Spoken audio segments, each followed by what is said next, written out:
গাজার প্রসঙ্গ এলেই যেন চোখে ভাসে ইসরায়েলিদের সহিংসতা, নির্মমতা। গাজার পাশে না দাঁড়িয়ে বিশ্বের বড় বড় দেশগুলোর নীরবতা বরাবরই যেন অসহনীয় হয়ে উঠছিল দিন দিন। সেই নীরবতা ভেঙে অবশেষে মানবতার পক্ষে দাঁড়ালো বিশ্ব। গাজায় নতুন করে সামরিক অভিযান বন্ধ না করলে ইসরায়েলের ওপর নিষেধাজ্ঞা আরোপের হুমকি দিয়েছে 3 প্রভাবশালী দেশ, যুক্তরাজ্য, কানাডা ও ফ্রান্স।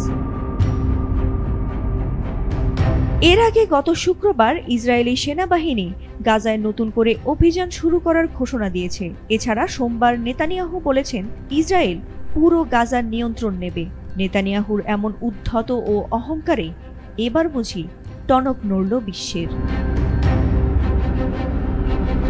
ব্রিটিশ সরকারের প্রকাশিত এক যৌথ বিবৃতিতে বলা হয়েছে, ইসরায়েলি সরকারের গাজাকে প্রয়োজনীয় মানবিক সহায়তা প্রদানের অস্বীকৃতি গ্রহণযোগ্য নয়। এটি আন্তর্জাতিক মানবিক আইনের লঙ্ঘন।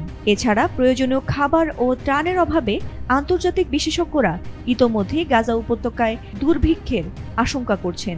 বিবৃতিতে আরও বলা হয়েছে, পশ্চিম তীরে বসতি সম্প্রসারণের যে কোনো প্রচেষ্টার আমরা বিরোধিতা করি।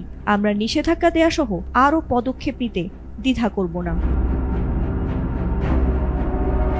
এই হুমকির জবাবে অবশ্য নেতানিয়াহু বলেন, লন্ডন, অটোয়া এবং প্যারিসের নেতারা 7 অক্টোবর ইসরায়েলে চালানো গণহত্যার জন্য বিশাল পুরস্কারের প্রস্তাব দিচ্ছেন।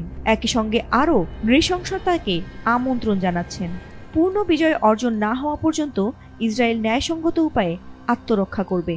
এ প্রসঙ্গে 3 পশ্চিমা নেতা যৌথ বিবৃতিতে বলেছেন, সন্ত্রাসবাদের বিরুদ্ধে ইসরায়েলিদের রক্ষা করার অধিকারকে আমরা সর্বদা সমর্থন করেছি, কিন্তু এই উত্তেজনা সম্পূর্ণরূপে অসামঞ্জস্যপূর্ণ। নেতানিয়াহু এই জঘন্য পদক্ষেপ অনুসরণ করলে আমরা চুপ করে থাকব না।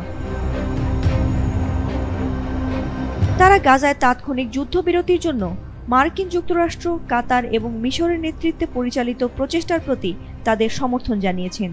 বলেছেন, তারা সংঘাতের দ্বিরাষ্ট্রীয় সমাধানের অংশ হিসেবে একটি ফিলিস্তিনি রাষ্ট্রকে স্বীকৃতি দিতে প্রতিশ্রুতিবদ্ধ। এদিকে এই যৌথ বিবৃতিকে স্বাগত জানিয়েছে হামাস। ফাতিমা সুলতানা, এটিএন বাংলা।